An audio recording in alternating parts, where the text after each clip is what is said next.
I'm Grant Williams, co-founder of Real Vision Group and author of Things That Make You Go Hum. And to me, gold is two things. It's a currency and it's a store of wealth.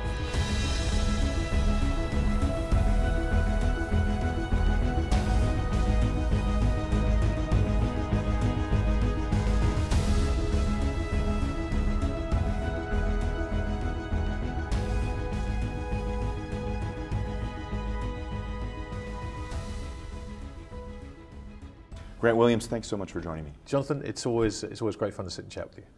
I want to talk to you about your background, your story, where you were born, how you grew up, essentially, the values that your parents put into you, and how all of that contributed to what you're doing now. None of it did.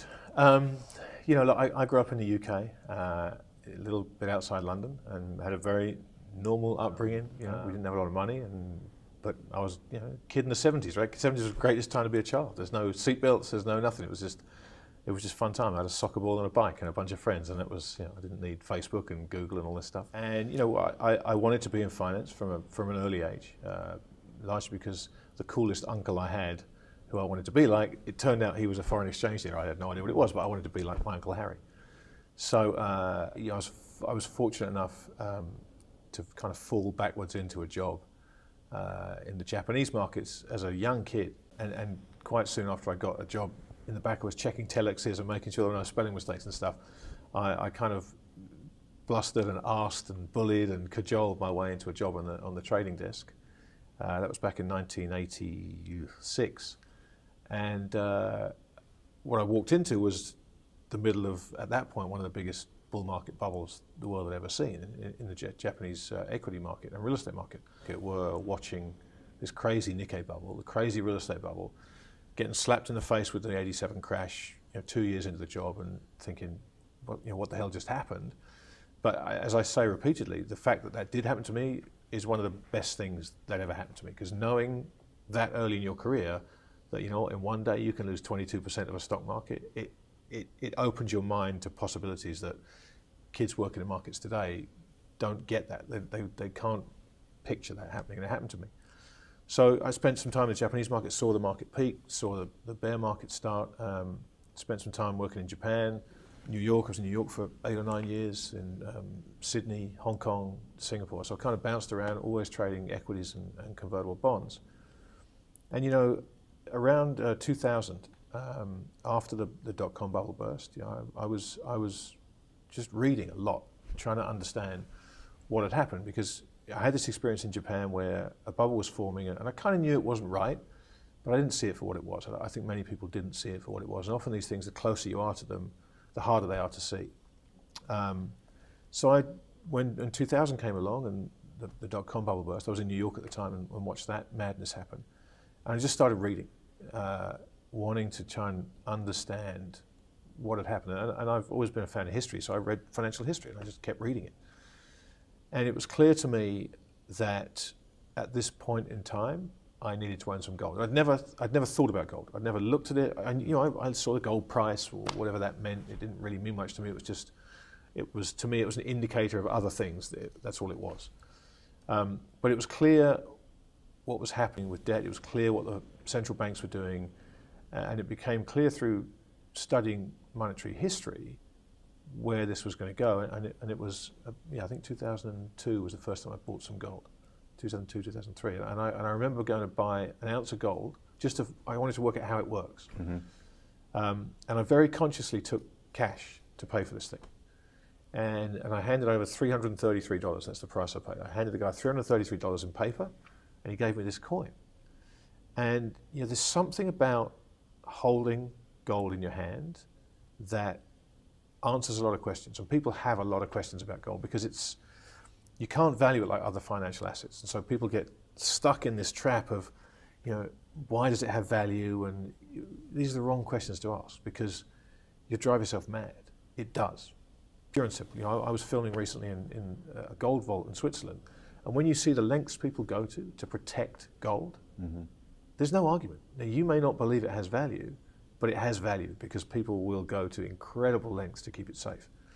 And so for me, handing over paper money and being given something that weighed and felt like it was worth something, it kind of resonated with me. And I'd understood it before, but that kind of sealed the deal. And I've said to many people, until you actually hold that, until you pick up a kilo gold bar, which is the size of your iPhone, and it weighs a kilogram, it's one of those moments you kind of go, wow, this is kind of, there's something to this.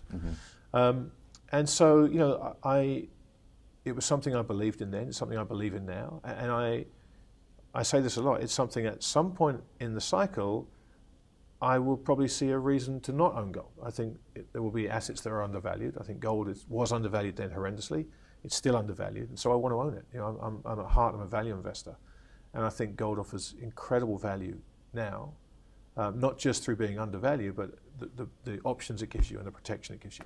So, you know, I've followed the gold markets ever since. It's crazy place to be. There's a lot of crazy people in it, but you know what?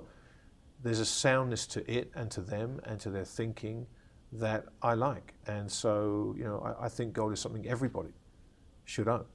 Varying percentages for varying people and what they're trying to do with it. But I think if you don't own some gold in your portfolio now, you either don't understand history or you don't want to understand history. Okay, I want to take you back a little bit. What was your relationship to money growing up? And how has that changed? Because you said at an early age you wanted to get into finance. Yeah. But you also grew up, didn't have a lot of money. What was that relationship like with money? Yeah, I didn't have any money growing up as a kid. You know, I wanted money like all teenage kids do. I went and got my first job in a supermarket so I could go out with my buddies drinking at the weekend, and you know, I would spend every penny I earned because I earned just about enough to go out drinking with my buddies at the weekend. So you know, it wasn't any great fascination with money per se. You know, I remember when I started work, I was earning £5,001 a year. That was my first salary, and after my 6 months probation. My boss came to me and said, hey, look, you know what, you've done a good job, we're going to keep you on, and we're going to give you a £100 bonus. And this was like happy days for me. And what did I do? I went out and bought a new Walkman. And I'll never forget this. I bought the Walkman, which I was, you know, overjoyed with. I love music, and I could listen to music on the way to work. And at the end of the month, my pay packet came. And the $100 bonus I was expecting was an annual bonus. So my salary was now £5,101. So I had a problem, right? I'd spent this money, I've spent the £100 on the Walkman, and I had, you know, an extra £6 in my pay packet. Right. And so, you know, that I mean, it sounds ridiculous, but that was a lesson to me. Like, okay, this is I don't want to be in debt, and I've not been a great one for debt ever since. And I don't have debt. If I've ever had to take debt on, I've paid it off as quickly as I can. And I understand the use for it. I understand from the leverage perspective why it's a useful tool. But you know, to me, if I don't need it, I don't want it. And I guess that's a lot of the reason that gold resonates with me, because there's no counterparty risk. It's nobody's liability. It's an asset I can hold, and I know if it's sitting somewhere safe, it's going to look the same, it's going to feel the same, it's going to weigh the same. It may not be worth the same, but over time, I see the value as going up and not down. And it's really as simple as that. Tell me about your Uncle Harry. My Uncle Harry. He was one of those, I don't know if you had the same thing in Canada or the US, but he wasn't like a real uncle. He was like my dad's friend, and we called everybody uncle. Same thing. But, yeah, okay. So he was a friend of my dad's, and he was just this cool guy. He taught me card tricks, and he had this trick he would do with brandy glasses. Maybe he was an alcoholic, I don't know. But he would line up brandy glasses, stand them all up, different sizes, and he would go along them, he'd pour the brandy in each one, just straight in one time, lay them all down, and the brandy would come up to the lip on every single one of them, every time. It was uncanny. And this was like the coolest thing I'd ever seen. Yeah. And he had this great house, and he had fruit machines, and he had a cool car. It's like, I want to be this guy. Everyone loves Uncle Harry, and he's the life and soul of the party, and he lives in this great, he's like Batman, he's like Bruce Wayne to me. So I just wanted to be him, and it turned out that what he did was foreign exchange, FX dealing. So that was what I wanted to be, whatever it was. It was like, I need to find out what one of these things is, and then I want to be one. And you know, I got close. I was on the floor next to the FX dealers, but hey, I was close enough. Right, right. So in the early stage of your career, gold really, you didn't view it as anything that you should buy or an asset that people should own. You know, I never gave it a second thought, and I think that was partly because my immersion in markets was in a raging bull market. Everything was going up. Why would you need gold if you're buying Japanese equities in the mid-80s? You don't, because they go up they literally go up every day. You'd buy them on Thursday, you'd sell them on Friday night, and you'd make money. It was crazy. Right. So it was only, after the 87 crash, and I was still too young to really understand it all then. After the 87 crash, that I parked that at the back of my head. And look, I mean, looking back on it, that was a bad day at the office, right? It came and went so fast. We all walked in, get punched in the face, and then the guy that punched you kind of walks away, and you can see on the other side of the ring, but nothing else happens. Right. So the bounce back was quick, but it was a real shock to the system that could happen.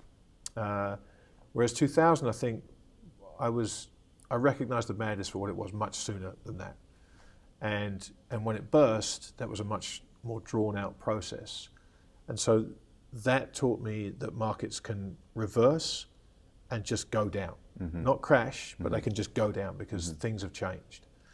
And so, when you understand that things can change, you understand that your perception of money and value, you understand that stuff can change too. And that's really when I read a lot about the Weimar Republic. And once you understand that story, and there's a fantastic book called The Death of Money by Adam Ferguson, which you can find on the internet. If you Google it, there's a PDF on the internet, and everybody should download it and read it. And there was a story in there from Weimar, Germany, about a kid from Chicago who was a student over there. And his parents would send him his tuition and his rent every month. And, they sent him his money in the middle of this stuff. The Reichsmark is going through the roof, 4 billion to 1 from, 1 to 1 a few months earlier.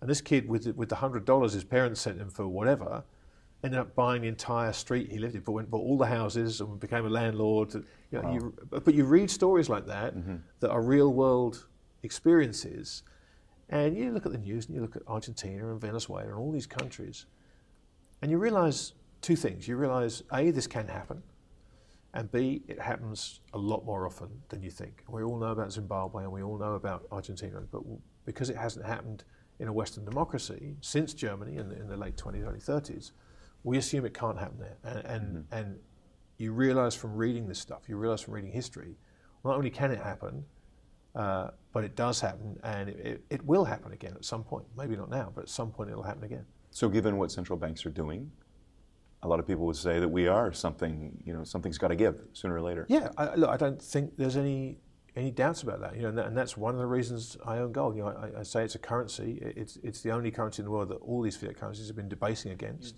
If you put your savings in gold, forget investing in markets or bonds, but instead of holding dollars or pounds or yen, since the turn of the century, you've outperformed all of them significantly.